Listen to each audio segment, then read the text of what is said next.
night out Hi with your guys, dahil favorite nga person. Saturday today at nag-iisip kami kung saan kami pupunta. Dito kami napadpad sa Vice Comedy Club ni Meme Vice Ganda.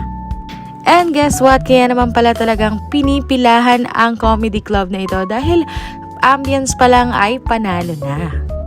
Ang lakas maka-Hollywood ng dating. At kung wala kang reservation, malamang naka-standing ovation tayo. Kaya naman sa mga gustong pumunta dito, ay kailangan na mag-reserve kayo. And syempre, dahil hindi tayo papayag na nakatayo tayo buong gabi, ay talaga namang nagpa-reserve ako ng maaga. Pagpasok pa lang natin dito guys, ay magbabayad na tayo ng entrance fee, but may kasama na siyang complimentary drinks bawat isa. Per person nga pala ang payment ng entrance fee ha. And syempre pagdating mo sa loob, ayan ang makikita mo. Napakaganda niya at ang ambience napakaliwanag.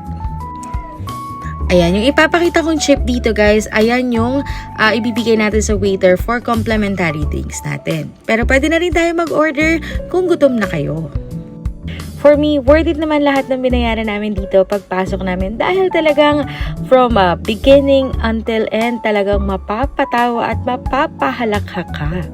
Kumbaga, walang tapo na time. Talagang pasasayahin ka dito sa Vice Comedy Club. At hindi nga ako nagkamali na dito kami nagpunta. By the way guys, magbaon pala kayo ng jacket dahil yung mommy ko dyan ay nilamig sa sobrang lamig ng air condition nila. By the way guys, located pala ito dito sa Quezon City. And syempre, everyday is iba ang entrance rate nila. So, I guess pag Sunday, Saturday is medyo pricey compare sa Monday to Friday.